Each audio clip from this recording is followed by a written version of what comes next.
Tuhan firman-Mu ajaib, kekal meski gunung menghilang.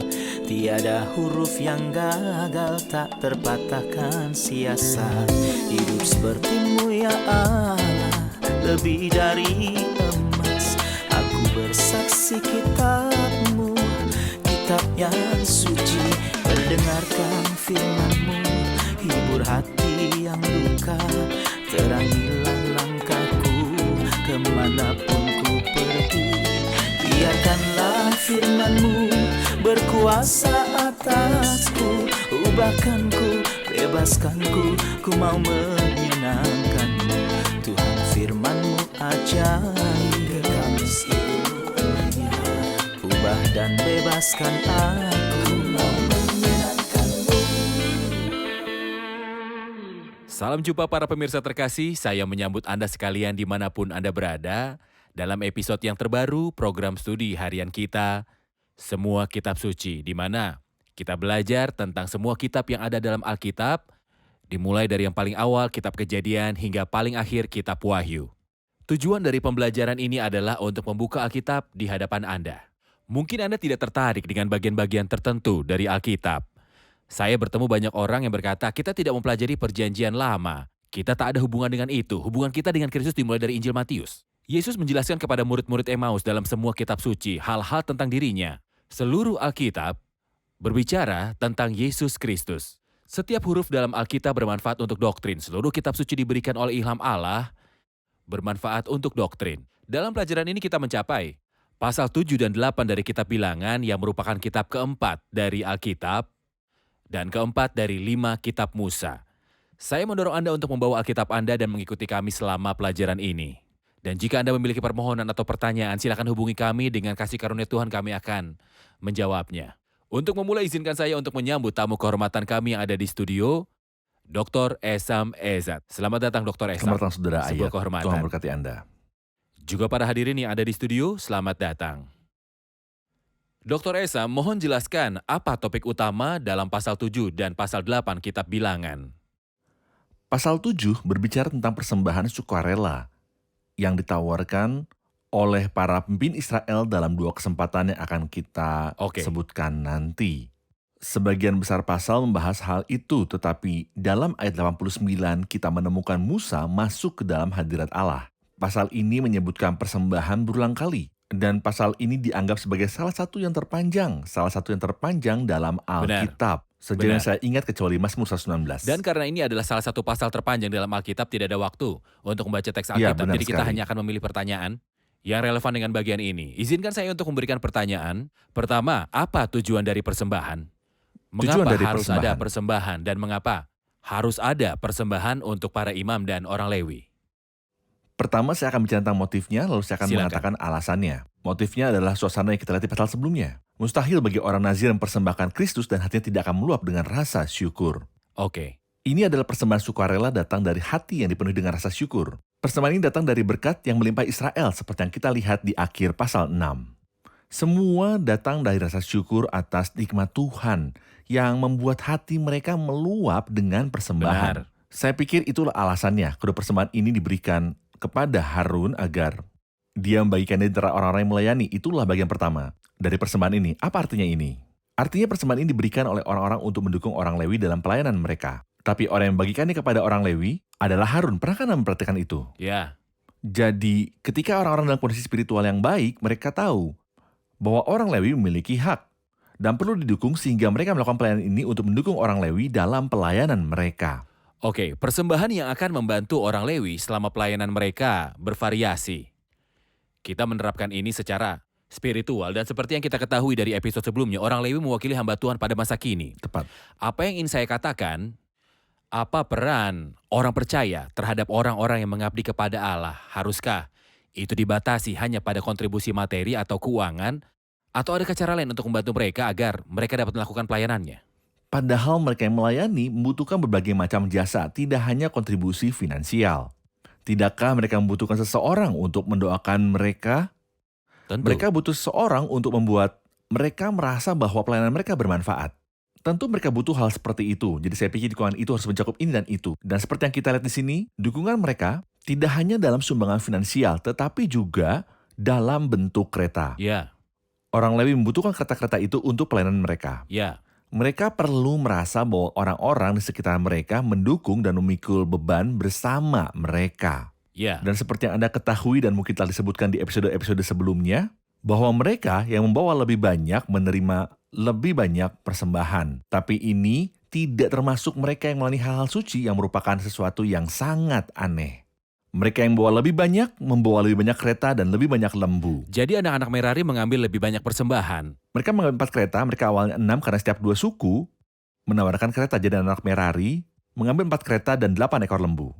Anak-anak Gerson mengambil 2 kereta dan 4 ekor lembu. Adapun putra-putra Kehat, mereka tidak membutuhkan persembahan semacam ini, tetapi mereka membutuhkan persembahan jenis lain. Oke, jadi poin utamanya adalah ada peran semua orang percaya terhadap orang-orang yang melayani Tuhan untuk mendoakan mereka. Bukan hanya soal dukungan Tepat. keuangan, tetapi perlu ada yang mengangkat mereka Tidak. dalam doa. Di hadapan tahtanya Allah, itulah jenis persembahan yang diberikan oleh para pemimpin Israel kepada orang Lewi untuk memungkinkan mereka melakukan pelayanan mereka. Dan saya ingin mengatakan sesuatu yang penting, meskipun itu mungkin bukan waktu yang tepat. Sayangnya mereka yang melayani sering dikritik. Ya. Bayangkan, lupakan didukung. Orang-orang itu membutuhkan seseorang untuk mendukung mereka, untuk berdiri di sisi mereka, untuk berkata Tuhan memberkatimu. Tapi sebaliknya kita terkadang berusaha untuk menemukan kekurangan mereka. Baik kekurangan mereka nyata atau tidak. Kita masih menentangnya. Masalah ini sangat serius. Kita harus peka terhadap mereka dan tahu bahwa mereka sedang melayani Tuhan. Mereka membutuhkan kita untuk mendukung mereka untuk tidak menjebak kesalahan mereka bahkan jika mereka benar-benar salah. Ya, kata-kata yang sangat jelas. Mereka masih manusia Tepat, dan kelemahannya terlihat dengan jelas. benar. Baik, kita rehat sejenak dan kembali untuk menjawab pertanyaan hadirin.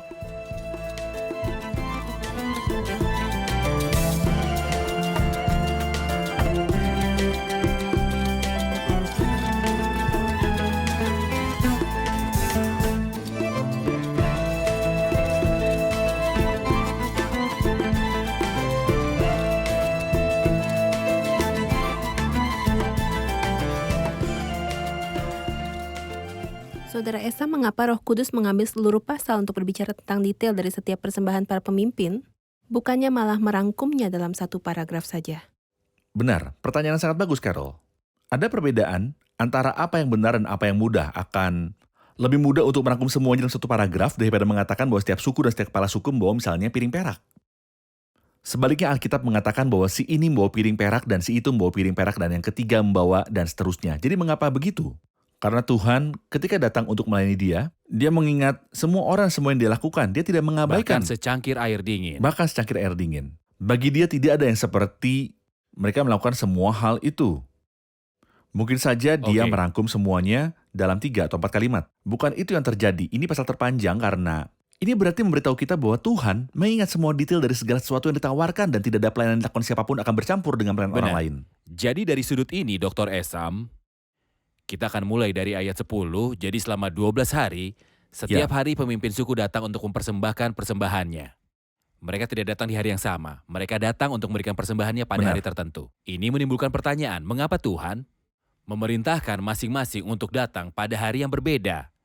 Persembahan apa yang mereka bawa dan apa yang kita pelajari, apa maksudnya secara rohani?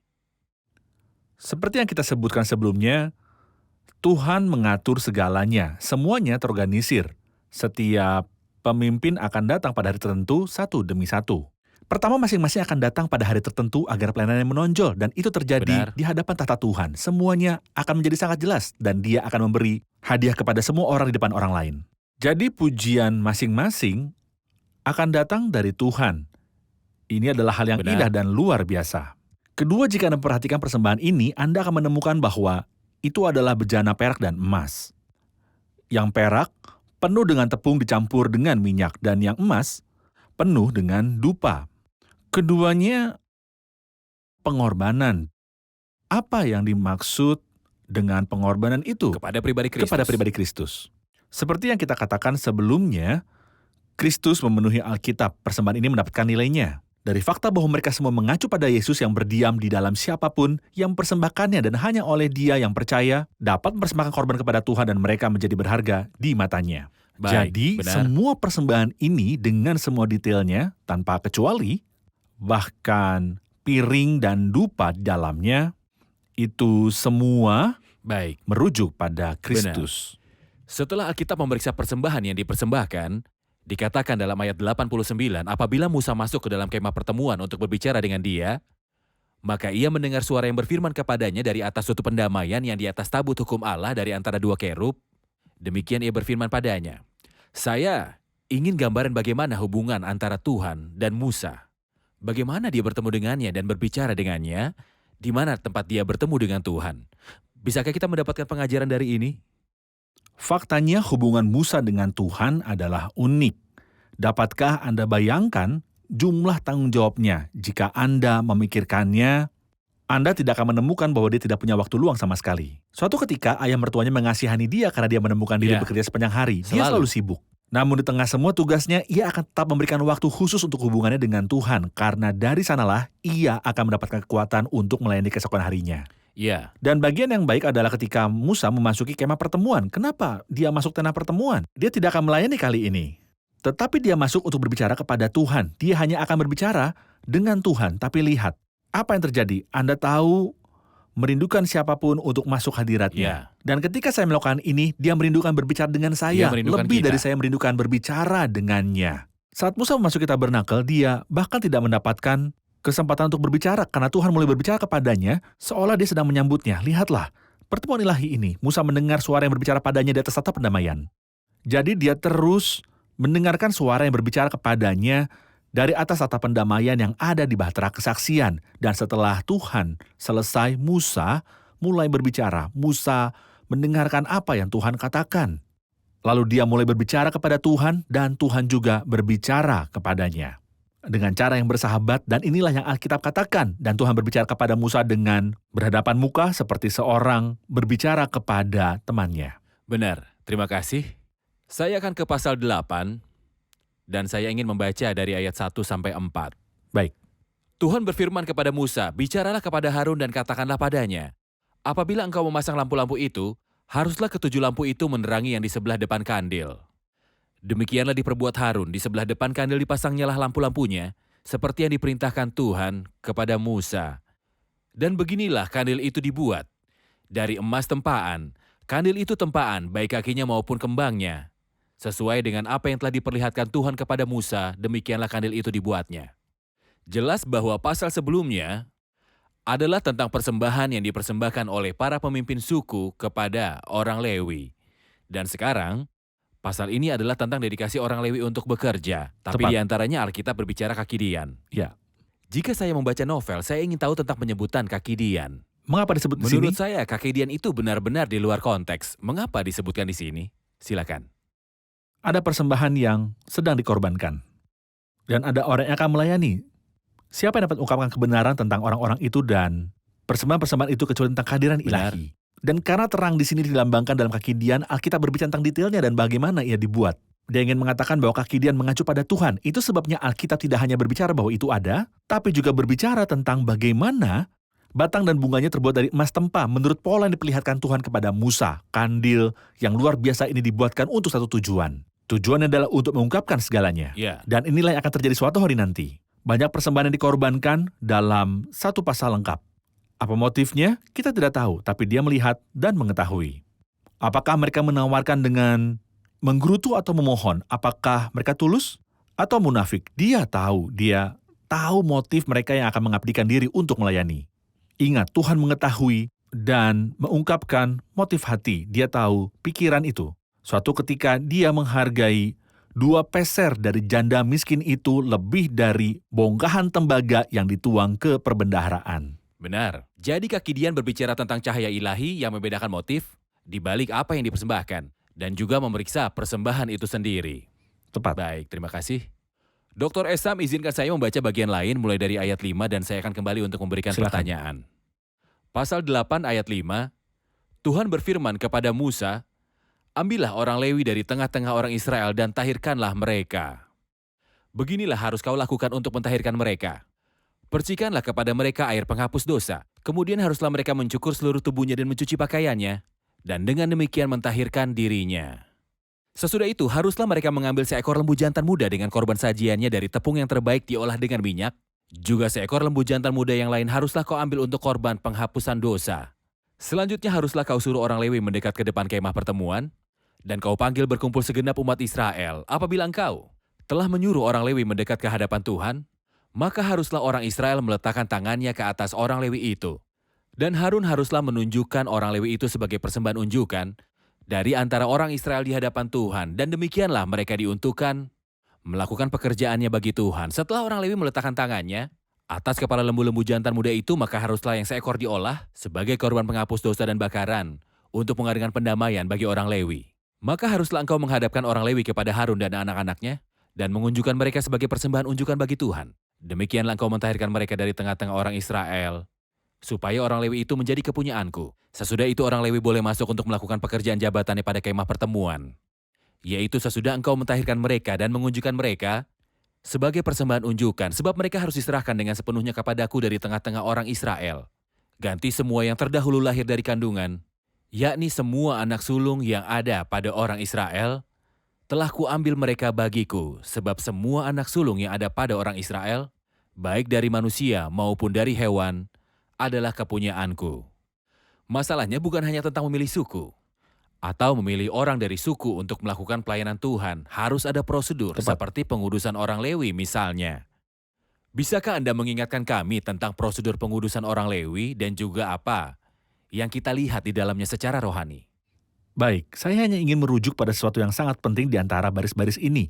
Di ayat 15 dikatakan, barulah sesudah itu, Ya, dalam ayat 22, sesudah itu masuklah orang Lewi untuk melakukan pekerjaan jabatan mereka. Apa artinya ini? ada prioritas. Sebelum ini, orang-orang ini Ya, tidak bisa melayani. mereka harus siap. Tepat, orang-orang ini akan melayani. Dan ketika mereka melayani, mereka harus punya kualifikasi untuk melayani dengan cara yang benar. Dan ini adalah arti dari barulah setelah itu. Baik, Jadi ada dua hal yang harus terjadi. Misalnya ada dua kata yang diulang-ulang. Kata membersihkan dan persembahan unjukan, dan keduanya harus terjadi. Sebagai contoh, kata menyucikan diulangi dalam ayat 6, 15, dan 21. Juga kata persembahan seperti persembahan unjukan diulangi dalam ayat 11, 13, 15, dan 21. Jadi dua hal harus Oke. terjadi pada mereka. oke. Ini adalah milikku, mereka harus sesuai denganku. Dan ketika mereka melayani, mereka harus melayani seperti aku inginkan. Pertama, mereka harus sangat bersih. Kedua, omong-omong ketika kita membaca tentang pentahbisan para imam di Imamat pasal 8, bukan para imam yang persembahkan, tetapi sambil membawa korban di tangan mereka. Pengorbanan sedang Ya. dipersembahkan, tapi di sini Para imam sendiri. orang Lewi sendiri sedang dipersembahkan. Apa arti membersihkan mereka? Artinya memercikan air penyucian kepada mereka untuk membersihkan hati nurani mereka. Mereka harus mencukur seluruh tubuh mereka, yang berarti bahwa mereka harus menghilangkan semua yang keluar dari tubuh, hilangkan semua keinginan dari daging, dan kemudian mereka mencuci pakaian mereka. Ini mengacu pada kebiasaan baik. Ini tentang pembersihan.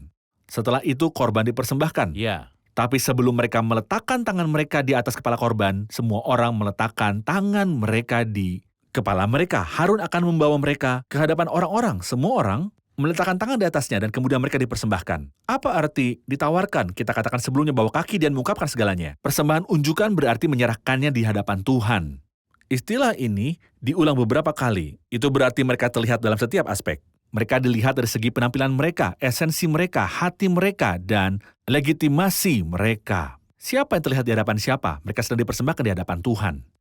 Oh, ini adalah tanggung jawab yang serius. benar. Jadi penyucian adalah kebersihan total yang tergantung pada pengorbanan, tata cara, dan persembahan gelombang di hadapan Tuhan. Kemudian mereka memenuhi syarat untuk melayani, tetapi tidak sebelum itu. Semua peristiwa simbolis dalam Perjanjian Lama dimaksudkan untuk menunjukkan kepada kita keseriusan pelayanan. Oke. Orang itu harus ditahbiskan terlebih dahulu, baru kemudian dia bisa melayani. Nomor Ya. satu, dia milikku, dan jika dia milik Tuhan, Tuhan harus memeriksanya, menyerahkannya, untuk melihat apakah dia pantas. Dia harus melalui upacara pembersihan seperti yang kita sebutkan sebelumnya. Baik, terima kasih. Kita rehat sejenak dan kembali untuk menjawab pertanyaan hadirin.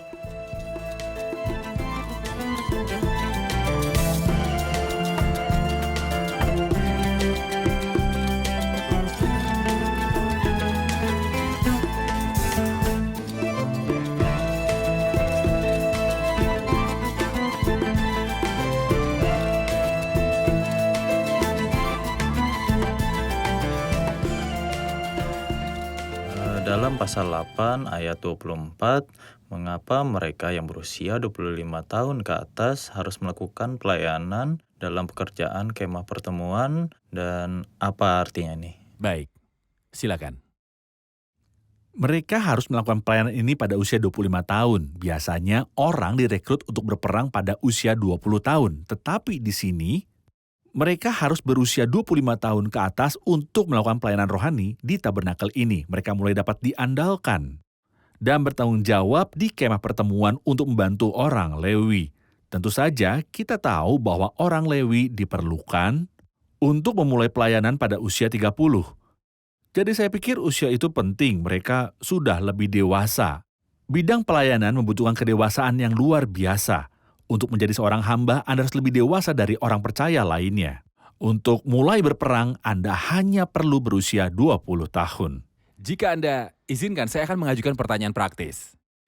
Kadang-kadang saya melihat di beberapa kalangan Kristen, bahwa orang-orang yang tidak percaya diberi kesempatan untuk melayani, untuk mendorong mereka, atau karena mereka adalah saudara dari seorang pelayan terkenal, atau bahkan untuk membuat mereka betah di gereja. Jadi mereka dibuat bergabung dengan paduan suara atau dibuat melayani di sekolah minggu, tanpa memastikan mereka lahir dari Tuhan atau tidak. Apakah memberikan kesempatan bagi orang yang tidak percaya untuk melayani dapat menjadi kesempatan bagi mereka untuk mengenal Tuhan? Jika Anda beritahu itu salah, mereka berkata bahwa dia mungkin mengenal Tuhan saat melayani. Apakah ini mungkin? Kedua, Anda mengatakan bahwa usia melayani dimulai dari 25 tahun, tetapi usia wajib militer 20 tahun. Seolah-olah subjek pelayanan sangat penting, seseorang harus bertarung dalam perang sebelum dia pergi untuk melayani Tuhan. Tidak dalam semalam seorang menjadi hamba Tuhan. Bisakah Anda memberitahu kami lebih banyak tentang hal ini? Bahkan kadang kita menempatkan diri pada posisi yang salah. Mengapa? Siapa yang mendistribusikan pelayanan? Tuhan. Apakah saya, para pemimpin? Tugas para pemimpin adalah memastikan bahwa orang ini adalah seorang yang percaya sejati dan bahwa ia dapat mengambil tanggung jawab. Dan bahwa ia berbakat pada aspek tertentu, jadi mereka mendorongnya. Lihat seberapa banyak Tuhan telah bekerja dalam dirinya terlebih dahulu sebelum mereka mendorongnya. Bayangkan jika kita melakukan yang sebaliknya, jika kita membuatnya melayani lebih dulu. Kita akan menghalanginya karena kita akan membuatnya begitu sibuk sehingga dia tidak akan bisa dilatih, bahkan jika dia seorang yang percaya. Bayangkan, jika dia belum percaya, kita akan mengubahnya menjadi bejana yang keras. Jika saya meminta seseorang yang sudah melayani untuk menerima Kristus, saya sering mendengarnya, dia akan berkata, saya telah melayani di sekolah minggu selama 10 tahun. Atau saya sudah menjadi ketua penyembahan. Jujur, kita menilai menurut apa yang tampak. Namun penderitaan dari masalah membuktikan bahwa mereka belum beriman. Mengapa? Karena kita menempatkan mereka di situasi serius. Saya harap para pemimpin akan mengerti bahwa bukan mereka yang mendistribusikan pelayanan ketika Anda menemukan seseorang yang melayani dan menjalani kehidupan kekudusan dan berperilaku dewasa. Dorong dia agar bisa tumbuh selangkah demi selangkah di dalam pelayanan. Baik, juga izinkan saya untuk menggali lebih dalam masalah ini secara praktis. Jelas bahwa ada proses kualifikasi bagi orang Lewi untuk melakukan pelayanan. Anda mungkin mendengar seseorang berkata, kita sudah memenuhi syarat sebagai pelayan. Kita membuat mereka bergabung dalam pelayanan selama 1, 2, atau 3 tahun, kemudian mereka lulus sebagai pelayan yang berkualitas. Dia bukan pelayan tapi lulus sebagai pelayan. Apakah ini konsep memenuhi syarat sebagai pelayan?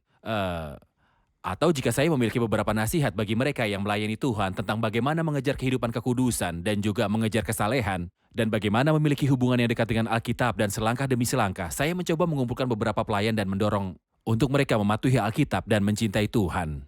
Mohon beri batas antara ini dan itu, kalau tidak, kita akan terjebak dalam membentuk kelompok untuk mempersiapkan pelayan. Apakah peran kita untuk mempersiapkan para pelayan? Lalu apa peran Tuhan? Kita tidak berhak mempersiapkan seorang hamba dan kita tidak tahu bagaimana mempersiapkannya. Kedua, apakah pelayanan merupakan subjek untuk dipelajari? Artinya, jika seseorang mengajari saya cara melayani, apakah saya siap melayani?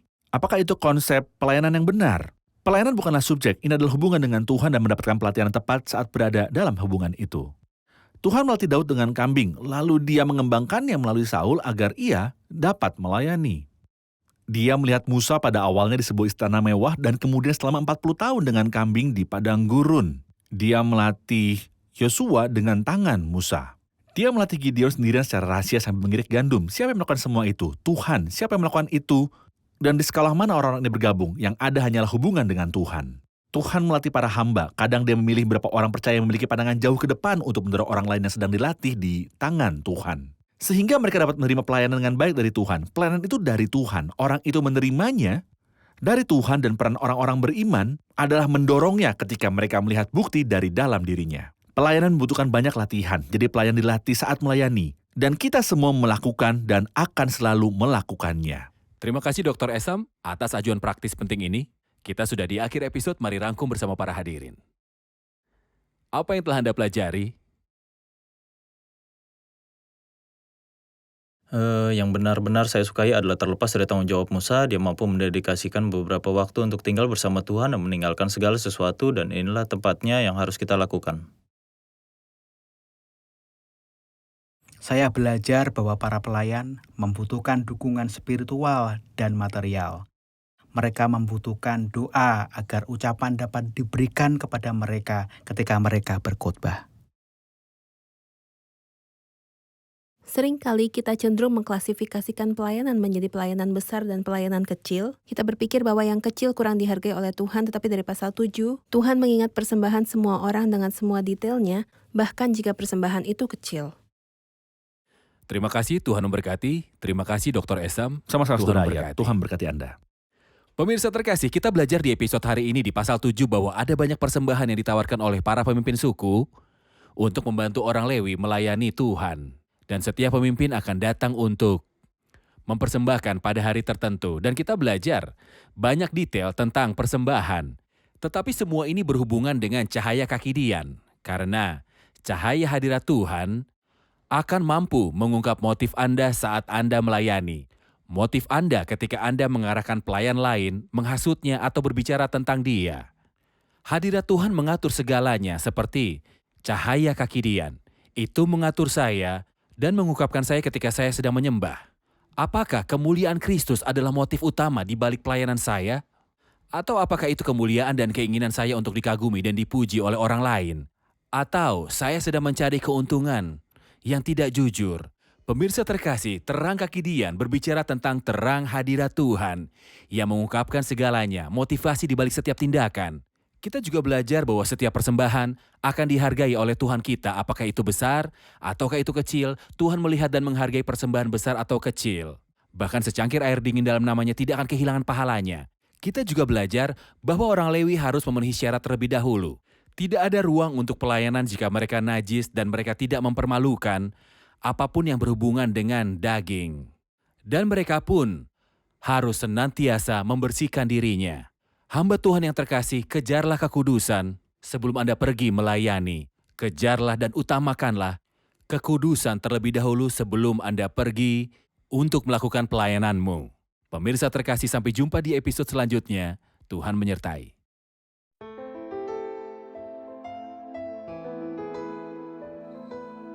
Tuhan firman-Mu ajaib, kekal meski gunung menghilang. Tiada huruf yang gagal, tak terpatahkan siasat. Hidup seperti-Mu ya Allah, lebih dari emas. Aku bersaksi kitab-Mu, kitab yang suci. Mendengarkan firman-Mu, hibur hati yang luka. Terangilah langkahku kemanapun ku pergi. Biarkanlah firman-Mu berkuasa atasku. Ubahkanku, bebaskanku, ku mau menyenangkan-Mu. Tuhan firman-Mu ajaib, ubah dan bebaskan aku.